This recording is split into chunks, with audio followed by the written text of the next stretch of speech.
আসসালামু আলাইকুম এভরিওয়ান। আজকে আমি আপনাদের পরিচয় করিয়ে দিব আমার শহর ঝিনাইদহের সাথে। তো এখন আমি অবস্থান করছি ঝিনাইদহ কি বলে মডার্ন মডার্ন মোড়, আপনার পুরাঘাটা ব্রিজের উপর। তো ওইখান থেকে দেখি আমার শহর ঝিনাইদহ। ঝিনাইদহ জেলা বাংলাদেশের দক্ষিণ পশ্চিমাঞ্চলের একটি ঐতিহ্যবাহী ও গুরুত্বপূর্ণ জেলা।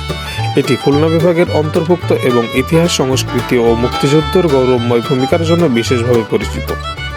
ঝিনাইদহ জেলার উত্তরে কুষ্টিয়া, দক্ষিণে যশোর ও চুয়াডাঙ্গা, পূর্বে মাগুরা এবং পশ্চিমে ভারতের পশ্চিমবঙ্গ অবস্থিত। এই অবস্থান জেলার ব্যবসা ও যোগাযোগ ব্যবস্থাকে করেছে গুরুত্বপূর্ণ। এছাড়াও ঝিনাইদহে ছিলেন অনেক বীর সন্তান, যেমন বীরশ্রেষ্ঠ হামিদুর রহমান, ঝিনাইদহের গর্ব। বীরশ্রেষ্ঠ হামিদুর রহমান ছিলেন বাংলাদেশের মুক্তিযুদ্ধের একজন অমর শহীদ ও সর্বোচ্চ খেতাবপ্রাপ্ত বীর। তিনি 1971 সালের মহান মুক্তিযুদ্ধে সিলেটের ধলাই সীমান্ত এলাকায় পাকিস্তানি সেনাবাহিনীর বিরুদ্ধে সাহসিকতার সঙ্গে যুদ্ধ করে শহীদ হন। ঝিনাইদহ জেলার সংস্কৃতি ও সাহিত্যিক অবদান। ঝিনাইদহ জেলা সাহিত্য ও সংস্কৃতির ক্ষেত্রেও গুরুত্বপূর্ণ ভূমিকা পালন করেছে।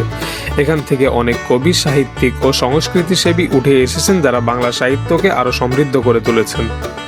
বাংলাদেশের জন্য ঝিনাইদহ জেলা বাংলাদেশের গুরুত্বপূর্ণ ভূমিকা পালন করেছে, বিশেষ করে কয়েকটি দিক দিয়ে।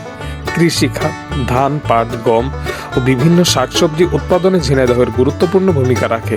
মুক্তিযুদ্ধের ইতিহাস। 1971 সালে ঝিনাইদহ ছিল মুক্তিযুদ্ধের একটি গুরুত্বপূর্ণ সংগঠক এলাকা। সংস্কৃতি ও ঐতিহ্য, রবীন্দ্র চর্চা ও লোক সংস্কৃতি জেলার আলাদা পরিচয় রয়েছে। যোগাযোগ ও বাণিজ্য। দক্ষিণ পশ্চিমাঞ্চলের সাথে দেশের অন্যান্য অংশের সংযোগস্থল হিসেবে ঝিনাইদহ গুরুত্বপূর্ণ ভূমিকা রাখে। আবারও দেখা হবে কোনো পরবর্তী ভিডিওতে। ততক্ষণ পর্যন্ত ভালো থাকুন, সুস্থ থাকুন এই কামনা করি।